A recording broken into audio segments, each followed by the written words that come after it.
You're still watching Ways now. As the name suggests, World Octopus Day celebrates one of the most distinctive creatures living on the planet today.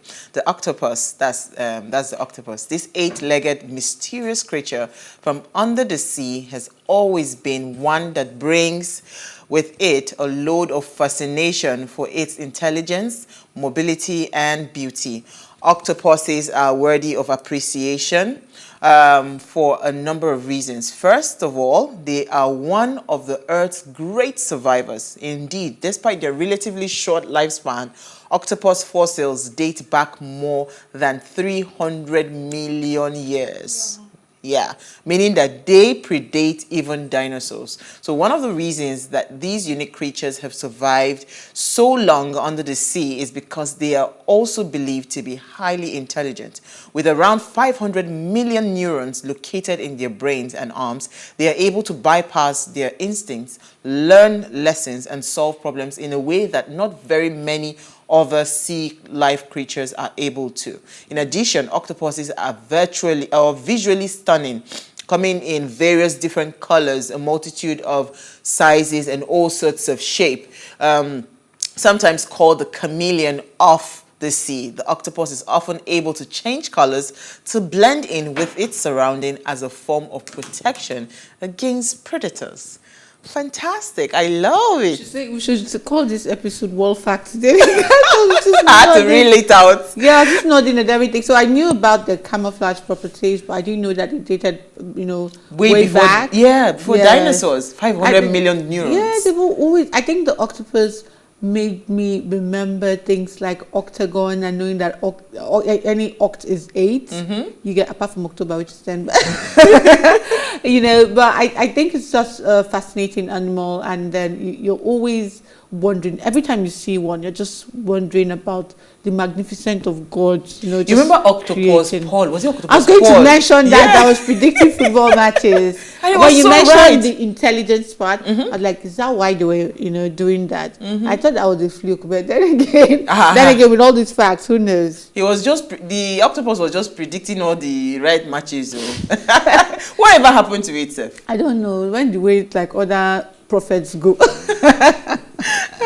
I don't know if we have Milola now, but I was hoping to take her story first because all those dramatic people. But quickly, let's take your story. Okay, so my news is taken from Nigerian News, and it says, misleading and inaccurate, federal government denies restricting SIM card users to 18 and above. So NCC, which is the Nigerian Communications Commission, has described as misleading and inaccurate reports that it is developing a regulation to disqualify Nigerians below 18 years of age from subscribing to from getting subscriber identity model, which is SIM. If you remember or recall, there were reports emerging on Tuesday claiming that Nigerian citizens below the age of 18 would not be allowed to own a SIM card. Now, the very interesting part for the story for me was when Dr. Ikechukwu Adinde, hope I did not murder his name, he's with the commission, and he said that in accordance to section 70 and 71 of the Nigerian Communication Act 2003 and the commission's consultative engagement process, which defines its rule-making process, the public inquiry was held for all relevant stakeholders to provide input on the draft regulatory instrument. The age of 18 years for SIM acquisition proposed in the draft is contingent on the constitutional provision, which makes 18 years the age of consent in Nigeria. Also, SIM acquisition is a contract between service providers and their subscribers, which also demands some legal status. So my own is, after all this rigmarolling, you still come back. So it's just, I think what you're trying to say is not also we're just leaning on an existing law. And for me, it doesn't make, the heading doesn't make sense. It doesn't make sense. At the end of the day, although he says, this has not been passed into law and they're still talking with stakeholders, you're still aligning with the fact that you have to be 18. You have to, have a legal status. If not, someone with a legal status would get the SIM for you, maybe a parent or whoever. So my husband called for our boys. so their SIM is registered under his name. So come out and say the reason why we are aligning this thing to 18 is because of A, B, C, and so. Not to say that it is not true, because at the end of the day, you're saying the same thing. As for me, it's just saying the same thing. It's the same thing. All right. Is Milola there? I'm here. Can you hear me? Awesome. So we can hear you now. Hi, Milola. Hi, how are you? I'm fine. All right. I'm here. All right. So what did you find for us? You're looking stunning, by the way. As usual. Thank you. Thank you. What I have in the news is a very sensational discussion, and it revolves around a very popular music artist, a celebrity, and that is in the person of Tiwa Savage. And it goes by the title, "Someone sent intimate videos of my current date and hired to blackmail me." Tiwa had to quickly jump ahead of whoever the blackmailer is to try and make the story less interesting. I guess someone must have advised that maybe our PR people to keep the story in the news before it makes the news. That way it waters down the effect. And this is what she had to say to that blackmail. Iconic Nigerian singer Tiwa Savage says that she is currently being blackmailed over a sex video. The sonorous singer noted that the sex video featured her and her current lover, she said.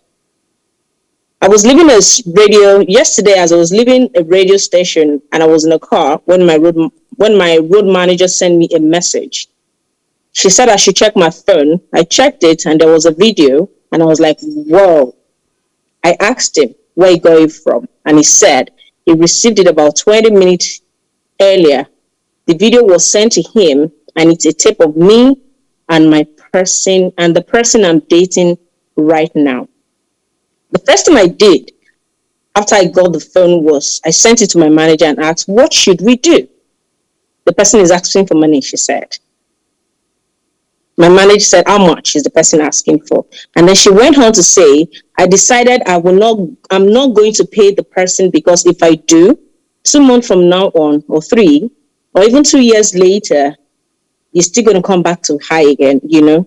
If I send the money, the person will probably release the video anyways.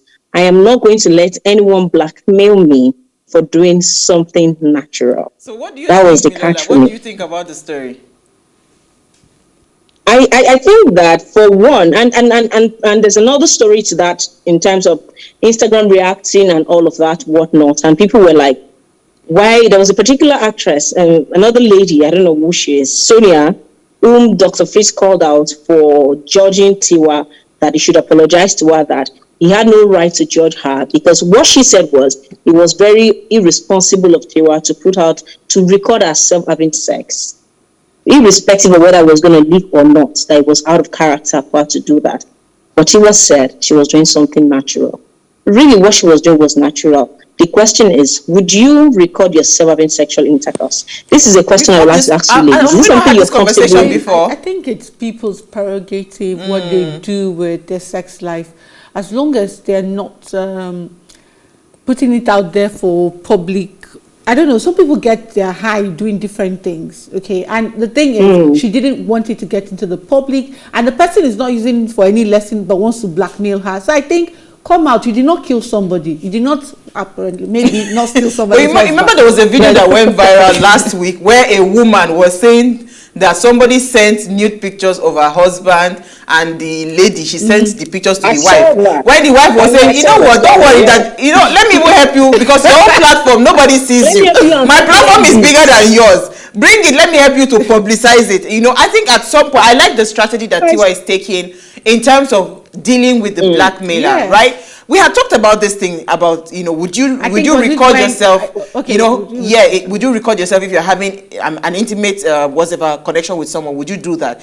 Would you record yourself if you're having intimacy? No, I won't. I won't either. I won't, because but you know, we can't use our standards to judge other people. It's not like I would not mind. I would actually love to do it, but because of the volatility of where of who, I mean, the kind of people that we have, you don't even know who is around. You don't know who can take your phone. You don't know, anything can happen, right? And you would not want that to go out. But I like the strategy she's using, because the truth is, it's just cheap blackmail. And if she pays now, the person will expensive blackmail. Because you don't know how much they're asking for. Well, it makes sense. You know, I'm curious, though. Put it out there. I don't know about you. I want to know the lover. I don't know.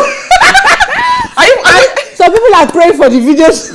Are you not curious who she's dating? Because everybody has been looking forward to see after Whiskey. Everybody has been looking forward to who is Tiwa dating. So I'm curious. Whiskey ever I really can't be bothered. It really doesn't bother me who she's dating. We're on the same page, Milola. I don't care. All right, so let me go to something more serious. Our problem in Nigeria, no, they finish. Go for it. So the debts, the Minister for Finance, Zainab Ahmed, has said debt servicing cost rises to about 2.9 trillion. So this debt servicing in Nigeria gulps a whopping 74% of our revenue. When I saw this guy, my heart just go boom. I say, yeah. So according to her, between January to August, right, and August, federal government has spent about 2.89 trillion on debt servicing, and the first 7 months of the year, total expenditure that was made by the government stood at 8.14 trillion, out of which 2.88 trillion was used for servicing debt. So 2.7 was spent for overhead. 2.7 trillion was spent for overhead, and 1.7 trillion for capital projects. Why is your overhead more expensive than your capital project? Well, let me finish. Okay. So the federal government generated about 1.7 trillion from taxes, customs, and others, and the total revenue that they made, I think in what month is this now, is about 3.9 trillion. Then out of that 3.9 trillion, you now take 2.8 to service debt. Okay, so my question is, if Nigeria was your private business, would you take 70% of your revenue? Do you understand? Does it make any sense to me? Oh, but I think this thing should just show you clearly why we are borrowing. Okay, we're borrowing to fund once we are borrowed before. So my take is that when does the circle end really?